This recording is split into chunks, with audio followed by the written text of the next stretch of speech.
Boa tarde a todos. Sejam todos muito bem-vindos. Vou pedir para vocês desligarem os celulares, por favor. E quem está sendo a primeira vez na casa, caso queira alguma informação depois da palestra, é só procurar o Maurício.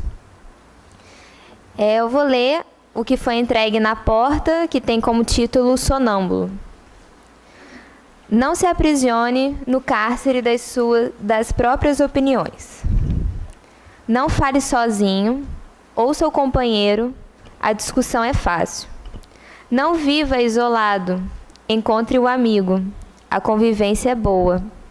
Não haja solitário, busque cooperação, a ação é conjunta. Não resolva por si, consulte o grupo. A decisão é solidária. Não rejeite companhia, participe do meio. O entrosamento é útil. Não saia da família. Tolere as diferenças, a afinidade a conquista. Divida a experiência com os que partilhem de seu caminho, a fim de que você não se comporte como um sonâmbulo que se desliga da vigília e não faz parte do ambiente.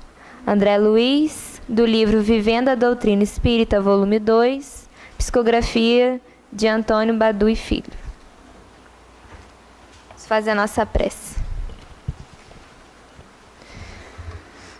Deus, nosso Pai, Jesus, nosso irmão querido, espiritualidade amiga aqui presente, obrigada, Senhor, por mais essa tarde, por mais esse dia de domingo que estamos aqui para aprender um pouquinho mais sobre os seus ensinamentos. Que o Senhor fique conosco durante todo o dia de hoje e nos dê uma boa tarde, que assim seja.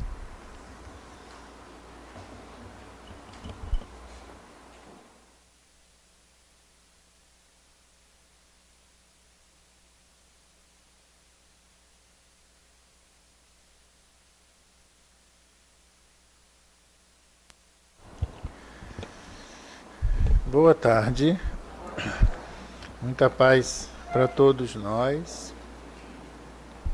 Continuando, nós estamos ainda no capítulo 8º, que trata da emancipação da alma. E nós vamos ver questões que envolvem catalepsia, letargia, morte aparente, sonambulismo, êxtase, processos que envolvem essa nossa emancipação do corpo. E a gente inicia com as questões que envolvem letargia, catalepsia e morte aparente na questão 422 do Livro dos Espíritos. Quando ele pergunta assim: geralmente, os letárgicos e os catalépticos veem e ouvem o que se passa em torno deles, mas não podem manifestá-lo. Será pelos olhos e pelos ouvidos do corpo que têm as percepções? Não. É pelo espírito. O espírito se reconhece, mas não pode comunicar-se. Por que ele não pode comunicar-se? Porque o estado do corpo a isso se opõe. Esse estado particular dos órgãos vos dá a prova de que há no homem outra coisa além do corpo, visto que o corpo não funciona mais. O espírito, porém, age. Mas antes da gente continuar, o que é catalepsia, né? O que é letargia? Que a gente ouve falar, a gente tem alguns exemplos, mas o que verdadeiramente traz essa informação para a gente? A catalepsia é uma perda momentânea e algumas vezes espontânea da sensibilidade e da capacidade de contrair voluntariamente os músculos de uma determinada parte do corpo, com conservação normal dos movimentos de outras partes do corpo. Essa é uma definição. A letargia é um estado anômalo de sonolência profunda e prolongada, do qual é difícil sair, como aquele que se provoca pela hipnose. A letargia é uma etapa da hipnose em que se produz essa sonolência profunda. E aí tem a induzida, tem a lúcida, tem outras variações da letargia. Existe uma informação que nós temos do Evangelho, de um exemplo que ficou muito conhecido de letargia, que foi o caso de Lázaro. Não é? À época, não se conhecia isso. Todo mundo achou que Lázaro estava morto e que passou para a história como a ressurreição de Lázaro. Como se Lázaro tivesse morrido há vários dias. E Jesus foi chamado e Jesus promoveu a ressurreição de Lázaro. Bom, a doutrina espírita esclarece para a gente que uma vez havendo a morte, quando a gente fala em morte, a gente fala no desligamento do ser espiritual ao componente carnal, não é possível fazê-lo retornar à vida física. Então, na verdade, existia ali ainda uma ligação fluídica do perispírito ainda ao corpo de Lázaro, e através dessa ligação, Jesus pôde, com a sua condição de espírito puro, energizar e dar vitalidade para que Lázaro continuasse prosseguindo com a sua vida, né? Porque se Lázaro tivesse realmente feito a passagem, se tivesse verdadeiramente desencarnado, não seria possível isso acontecer. E aí, a gente tem assim vários exemplos, e um dos exemplos que a gente tem desse cuidado que a gente precisa ter é um exemplo que está no livro O Céu e o Inferno, de uma pessoa que foi sepultada viva. Isso é uma outra situação também que acontecia muito e por isso começou-se a tomar bastantes cuidados. Porque nesse processo de letargia e de catalepsia, principalmente na letargia, pode-se fazer supor que a pessoa chegou ao falecimento, dado o distanciamento do corpo físico, fazendo com que os órgãos, apesar de em vitalidade, não deixem transparecer. E aí tem uma passagem muito interessante que está no livro Céu e Inferno, no capítulo que trata das expiações terrestres. Um título é A Pena de Talião, onde o espírito, o senhor Antônio B., ele foi evocado e deu o testemunho. Mas por que ele foi evocado? Porque aconteceu, por ocasião do seu sepultamento, os familiares esqueceram um medalhão. Quando se deram conta, 15 dias depois, resolveram abrir o túmulo para retirar o medalhão. Quando abriram o túmulo, encontraram o corpo revirado e a mão comida, como se ele, no desespero, tentando se alimentar, comesse a própria mão. E aí ele foi evocado e ele confirmou realmente, né, que ele havia sido sepultado em estado de catalepsia. Havia passado por dificuldades, naturalmente, dá para a gente imaginar as dificuldades que ele passou, né? Porém, ele também assegura no seu testemunho que aquilo não foi por acaso. E que ele havia pedido essa prova, porque ele precisava reorganizar o seu quadro mental, porque em encarnação anterior ele havia mandado enterrar sua esposa viva. Então, só para ilustrar para a gente que o acaso não existe. Mas aí, por isso que hoje em dia toma-se bastantes cuidados, né? Quando alguém tem sinais de falecimento, procura-se esperar um pouco mais, certificar-se, dar uns 2 ou 3 dias em algumas situações, quando as pessoas têm dúvida. Existe muita questão que envolve a cremação, né? Tem pessoas que escolhem serem cremadas e não sepultadas. E aí, algumas pessoas pedem para esperar 2 dias. Mas por que 2 dias, Maurício? A pessoa não morreu? Morreu. Mas a gente sabe a condição em que esse companheiro desencarnou. E se ele estiver ainda muito ligado ao corpo, ele pode ter dificuldades, né? Então, só para que a gente possa contextualizar.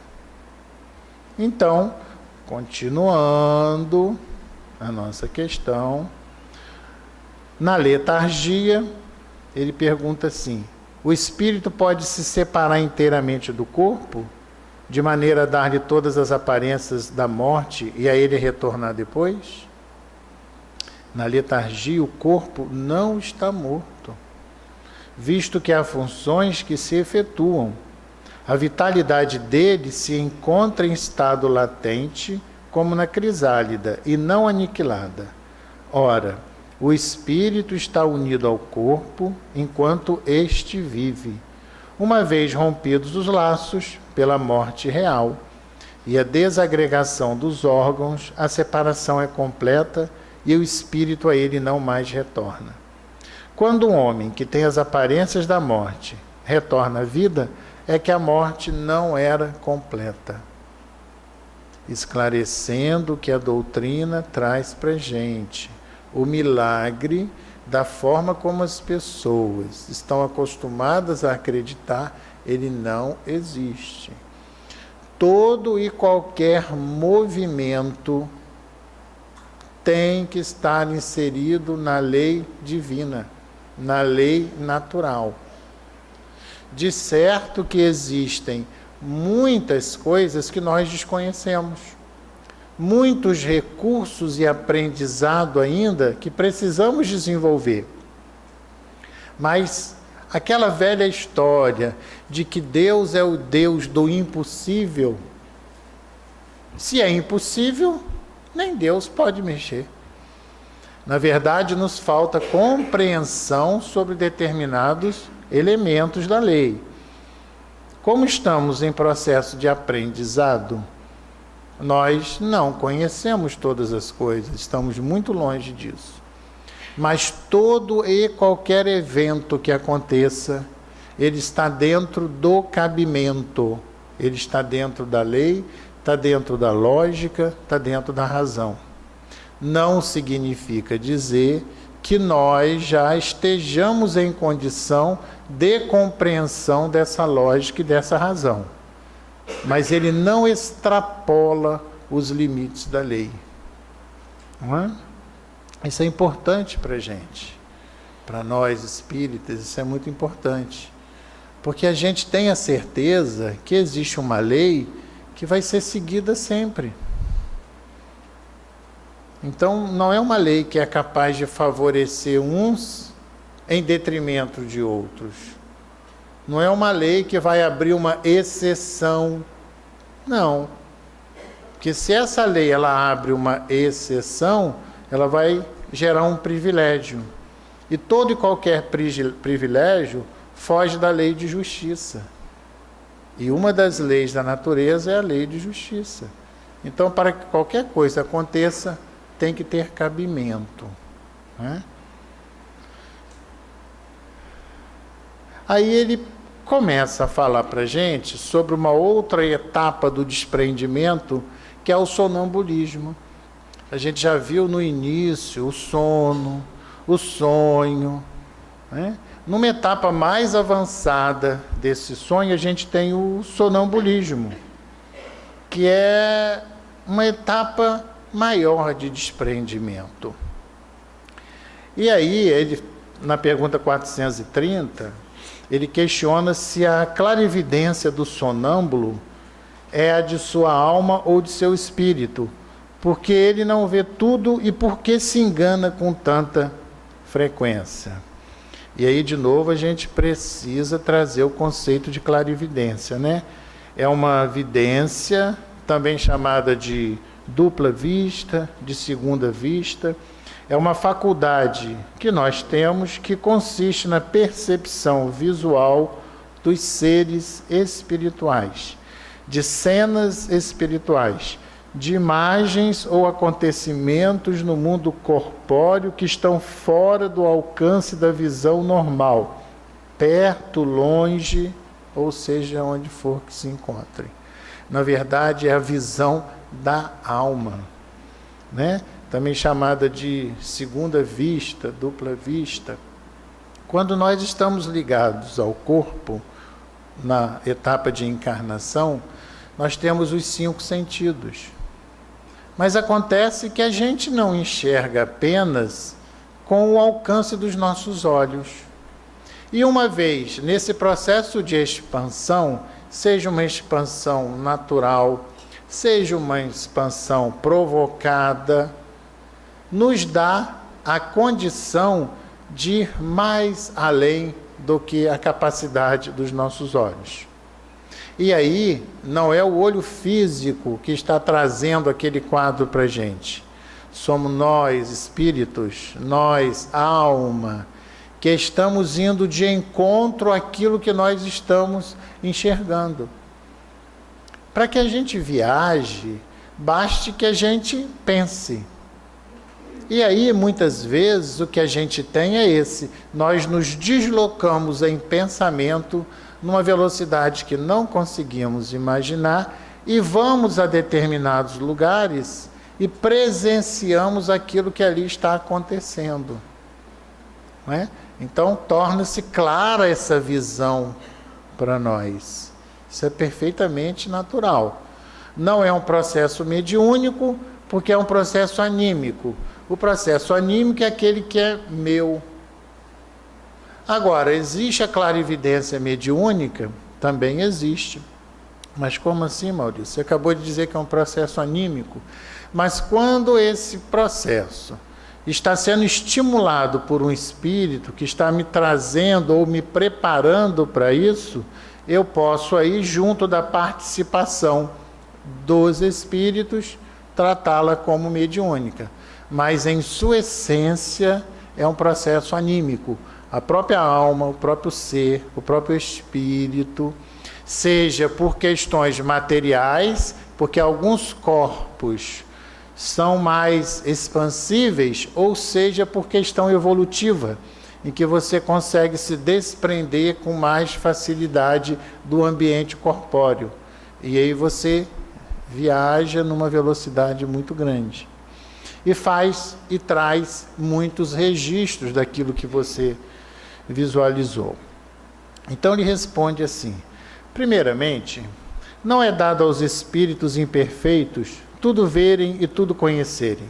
Sabes bem que eles ainda comungam de vossos erros e de vossos preconceitos, e depois, quando presos à matéria, não gozam de todas as suas faculdades de espírito.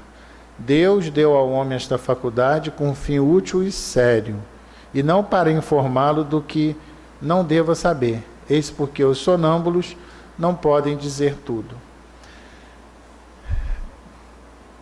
Tudo na lei tem um propósito.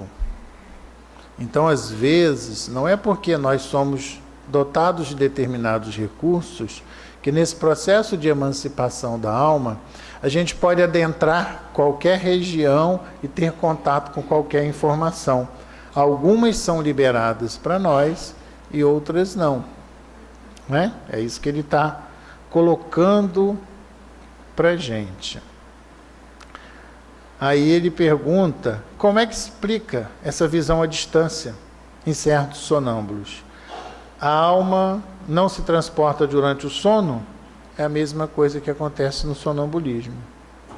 E esse desenvolvimento da clarividência, ela se deve à organização física ou à natureza do espírito encarnado? A ambos, foi o que a gente acabou de dizer. Tanto alguns corpos permitem isso, como os próprios espíritos já estão nessa condição. E avançando no sonambulismo, a gente tem o êxtase, que é um estado mais avançado de desprendimento. E aí no êxtase, a gente é capaz de ir a moradas mais distantes, a planetas mais evoluídos, a lugares maravilhosos.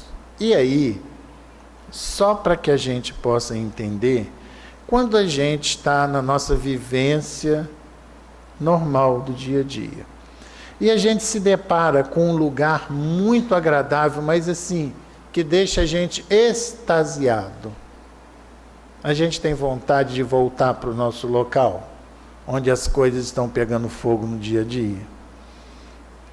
A gente foi convidado para passar um final de semana num lugar espetacular.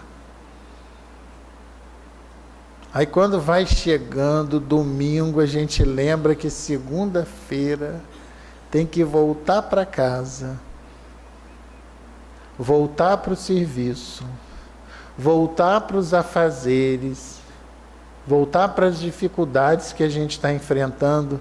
E muitas vezes não ocorre assim aquele pensamento na gente: deixa eu ficar mais um pouquinho, mais um dia, mais uma semana, mais um mês. E alguns poderão até pensar assim: posso morar aqui? Aí quando alguém pergunta assim: mas e a sua casa? Deus me livre, quero voltar para lá não. Lá as coisas estão muito difíceis. Então, nessa emancipação da alma, no êxtase também, os espíritos, eles se dão conta de determinadas realidades que, se os mentores não estiverem atentos, por eles até provocariam a própria morte para não voltar mais para a realidade. Tamanho é o encantamento em que eles se encontram frente a esse ambiente em que eles estão nesse momento de desprendimento.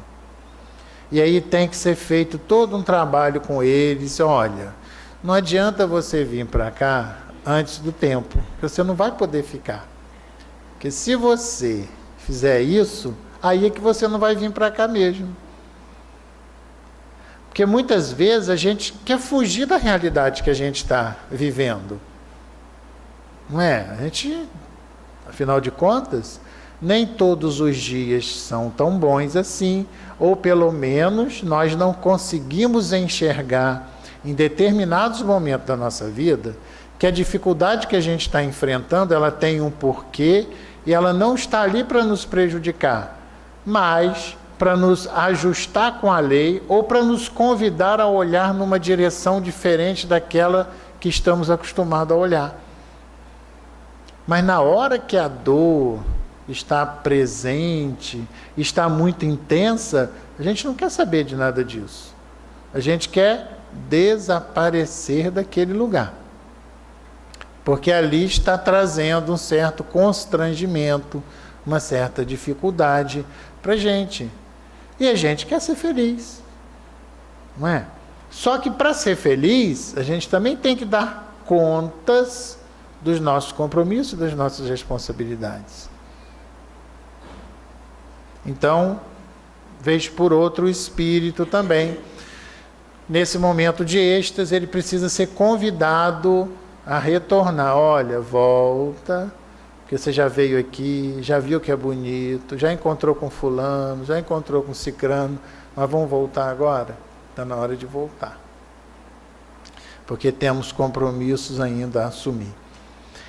Nesse processo do êxtase também, às vezes, aqueles que adentram esse patamar podem se ver em apuros, porque o deslumbramento pode fazê-los encontrar com espíritos levianos que poderão mostrar-lhes cenas que não são reais. Isso é uma outra coisa perigosa também.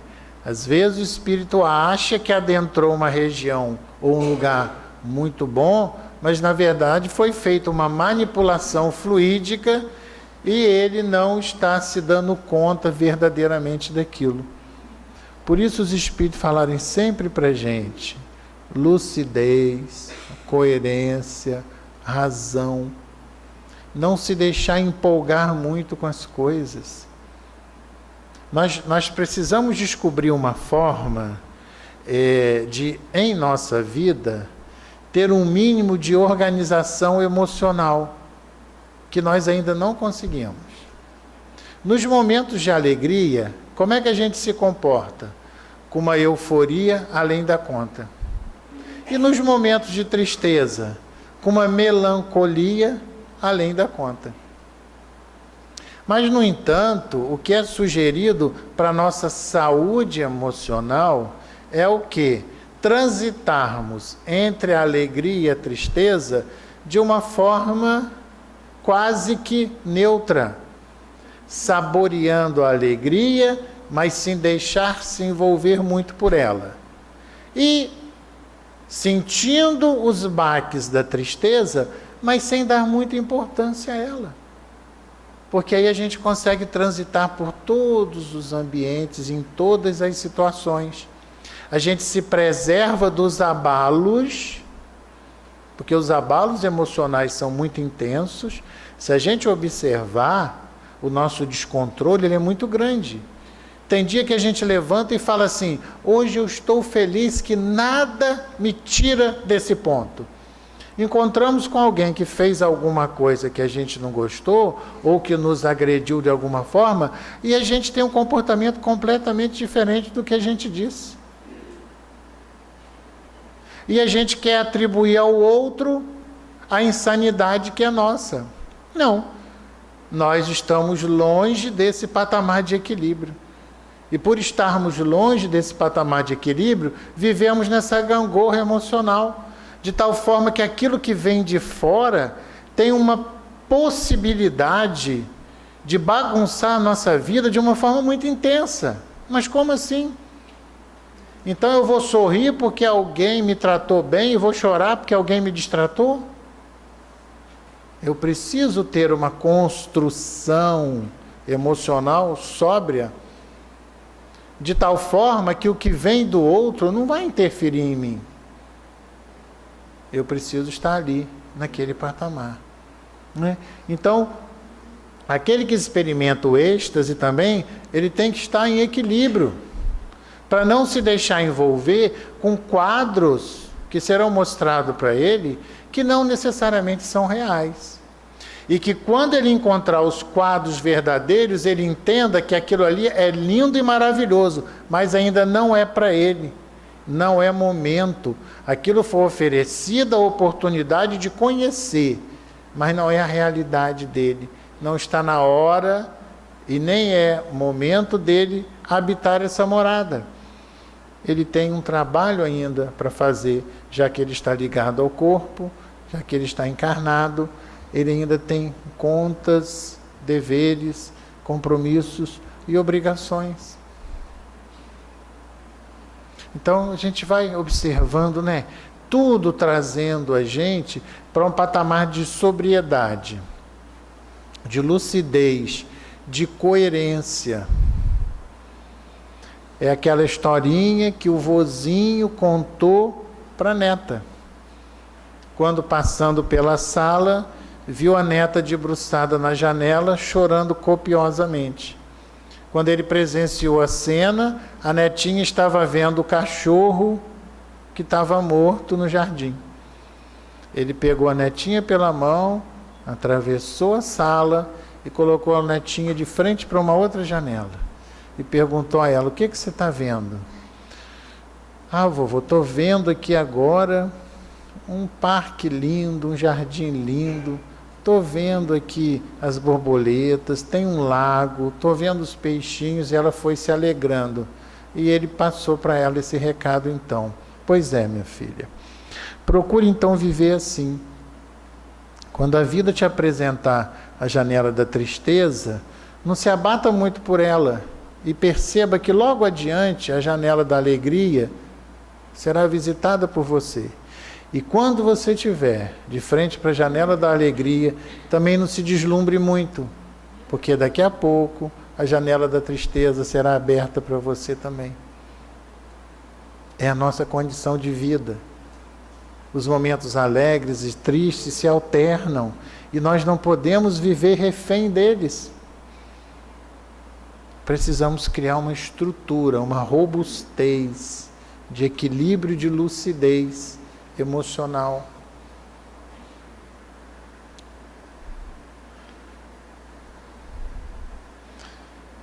Aí ele fala sobre a segunda vista, né?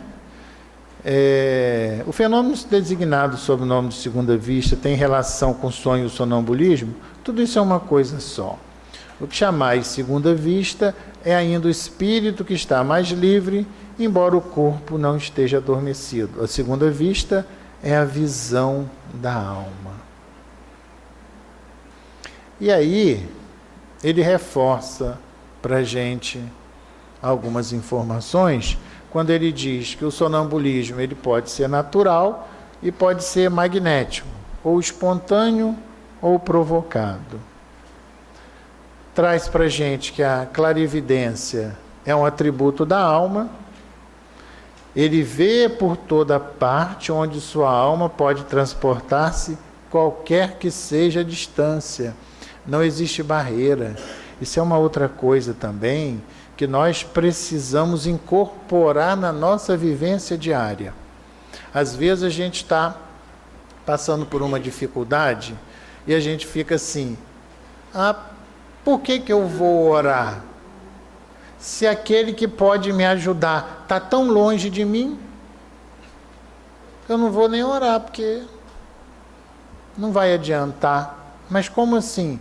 Não existe barreira, não existe distância nenhuma. Por exemplo, se a gente tiver um amigo que está precisando de ajuda, e se esse amigo morar na Europa, a gente pode colocar o nome dele no caderno de prece, de intenção, do mesmo jeito, que ele vai receber os recursos onde ele estiver.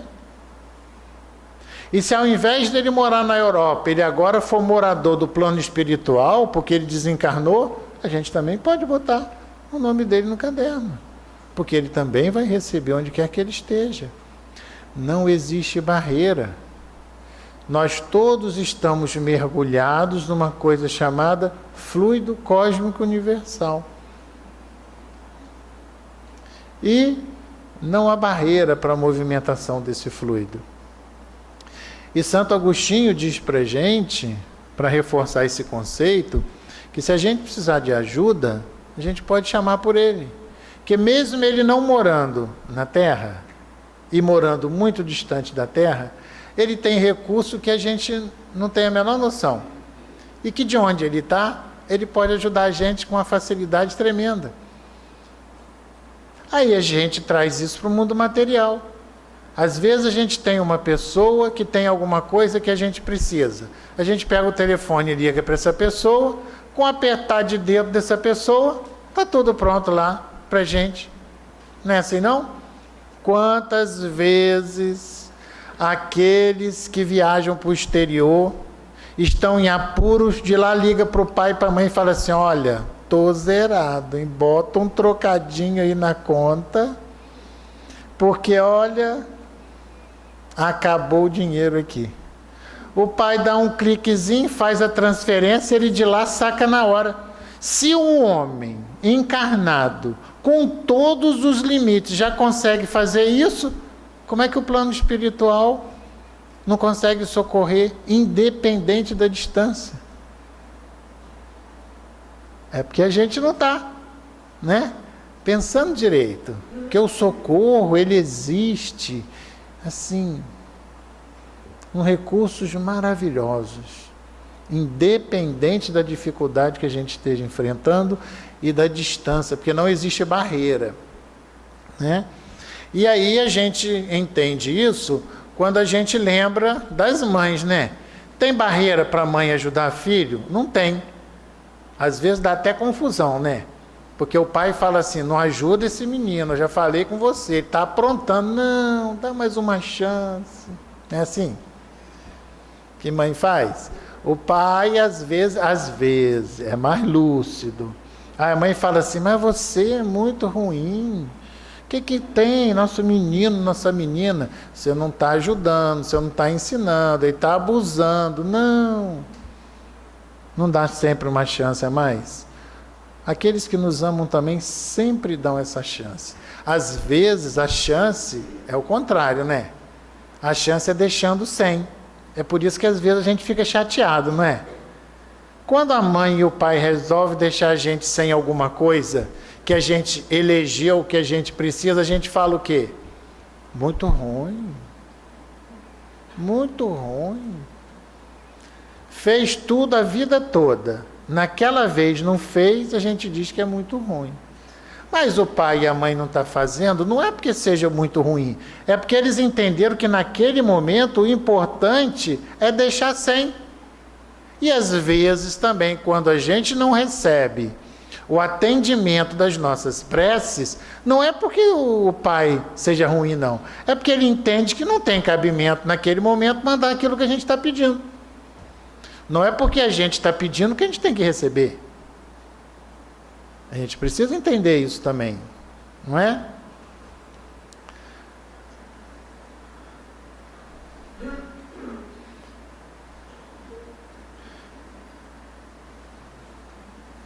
Aí ele fala para a gente também que o êxtase é o estado em que a independência da alma em relação ao corpo se manifesta da maneira mais sensível e se torna, de certo modo, palpável.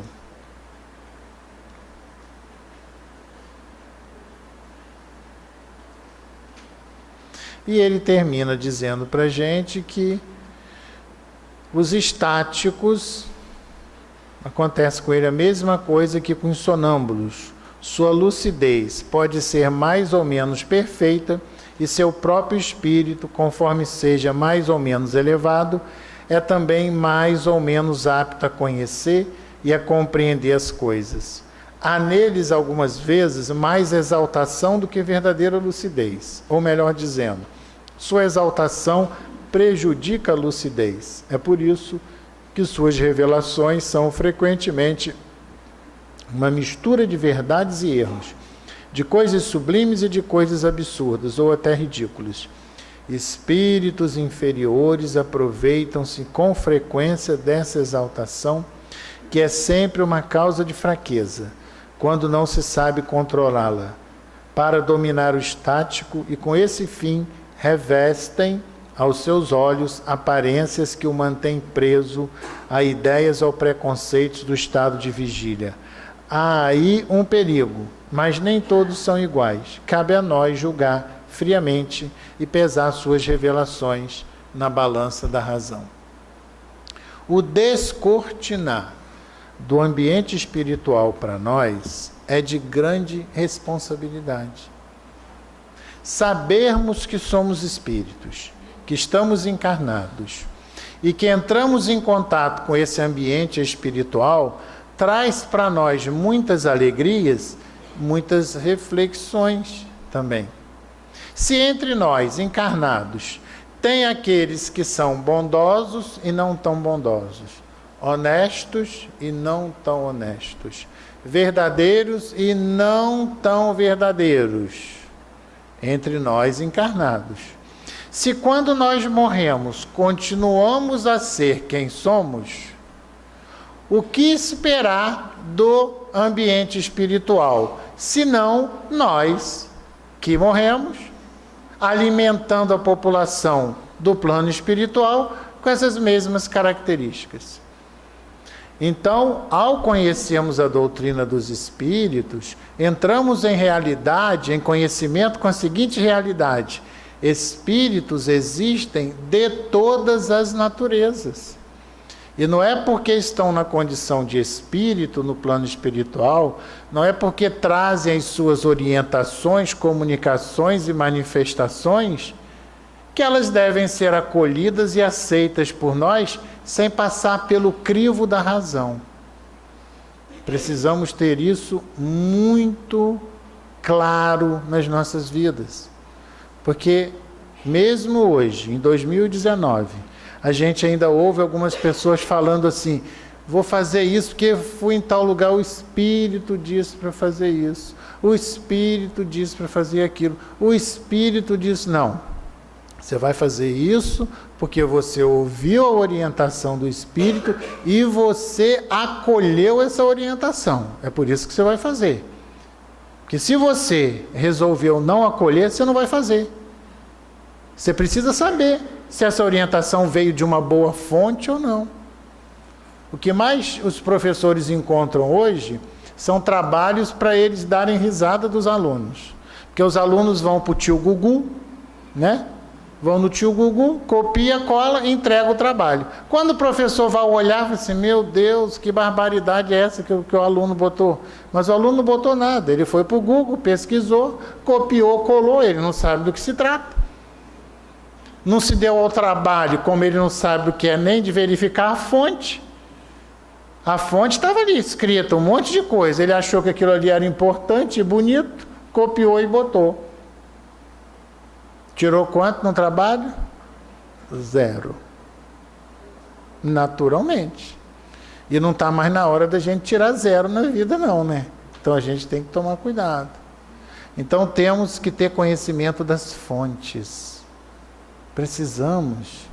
E a fonte não é aquela que fala bonito, é aquela que fala aquilo que está, já que estamos falando de doutrina espírita, aquilo que fala sobre a fonte da doutrina, aquilo que traz a informação para a gente doutrinária, aquilo que traz para a gente os exemplos deixados por Jesus.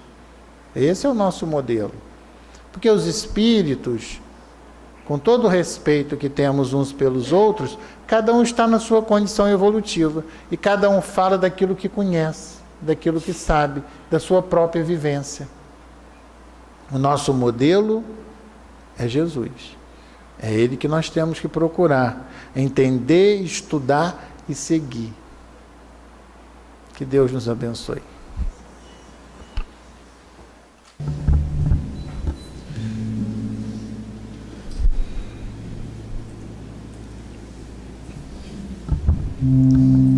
Ó Jesus querido,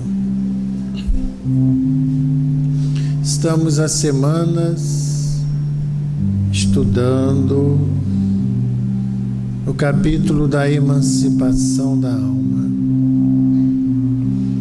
que nos apresenta a possibilidade de, quando encarnados, adentrarmos o ambiente espiritual.